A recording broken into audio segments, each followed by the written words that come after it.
Hello दोस्तों, आज मैं आपसे बताऊंगा ग्लोब के बारे में, जिसमें मैं अक्षांश और देशांतर के बारे में जानेंगे। तो चलिए स्टार्ट करते हैं। आज का टॉपिक जो है ग्लोब, अक्षांश और देशांतर के बारे में। अक्षांश को हम इंग्लिश में लेटीट्यूड कहते हैं और देशांतर को लॉन्गिट्यूड। तो फर्स्ट पॉइंट का है भूभाग।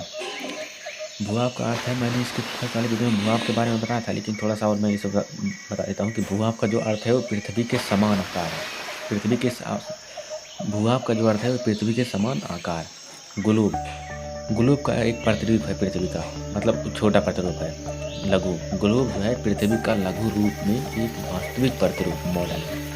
ग्लोब स्थिर नहीं होते, इन्हें लट्टू की भांति घुमाया जा सकता है। हमारी पृथ्वी घूमते हैं, मतलब धुरी पर अपने।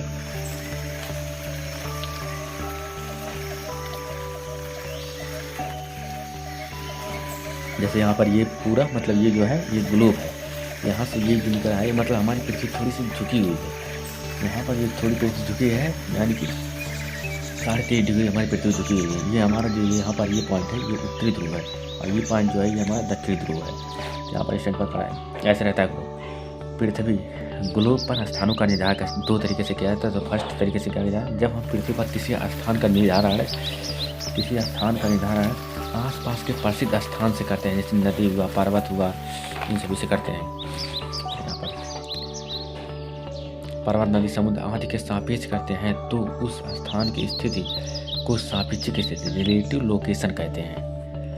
जैसे हम उदाहरण है, श्रीलंका भारत के दक्षिण में स्थित है। जो श्रीलंका मतलब बताया जा रहा है वो भारत के सापेक्ष बताया जा रहा है, यानी कि यह जो सापेक्षिक स्थिति है, रिलेटिव लोकेशन, यहाँ श्रीलंका भारत के सापेक्ष बताई गई है। जब पृथ्वी पर किसी स्थान का निर्धारण बिना किसी प्रसिद्ध स्थान, पर्वत, नदी, समुद्र आदि के करते हैं, तो उसे उस स्थान की वास्तविक स्थिति कहते हैं, एब्सोल्यूट लोकेशन कहते हैं। फर्स्ट पॉइंट कैसे किया जाता है, मतलब किसी प्रसिद्ध स्थान की तुलना से हम मतलब सापेक्ष, मतलब उसकी स्थान बताते हैं, वास्तविक स्थिति। और यहाँ पर जो है मतलब डायरेक्ट बताते हैं, जहाँ पर किसी वस्तु का है यहाँ पर जाना है, या डायरेक्ट उस वस्तु को बताते हैं, तो वह वास्तविक स्थिति है। और जब किसी वस्तु की सापेक्ष बताते हैं तो सापेक्षिक स्थिति, रिलेटिव लोकेशन होता है। थर्ड पॉइंट है, पृथ्वी पर किसी स्थान की वास्तविक स्थिति का निर्धारण जो है एक काल्पनिक रेखाजल द्वारा किया जाता है। रेखाजल ही देशांतर और अक्षांश है, ग्रेड, द्वारा किया जाता है। इन काल्पनिक रेखाओं को अक्षांश लेटीट्यूड और देशांतर लॉन्गिट्यूड रेखाएं कहते हैं, इंग्लिश में कहते हैं। अक्षांश लेटीट्यूड नहीं कि पृथ्वी का अपने काल्पनिक अक्ष पर घूमती है। यह अक्ष पृथ्वी के उत्तरी ध्रुव एवं दक्षिणी ध्रुव से होकर गुजरती है। काल्पनिक अक्ष यहाँ पर जैसे मैं, ये उत्तरी ध्रुव है, ये उत्तरी ध्रुव है, ये दक्षिण ध्रुव, यहाँ से मतलब ये ऐसे रेखा गुजरा है, और ये ऐसे है पूरा वृत्त है, ये पूरा वृत्त है, यहाँ से ये जो है इसी में घूमती है, इसी को कहते हैं। तो हो गया,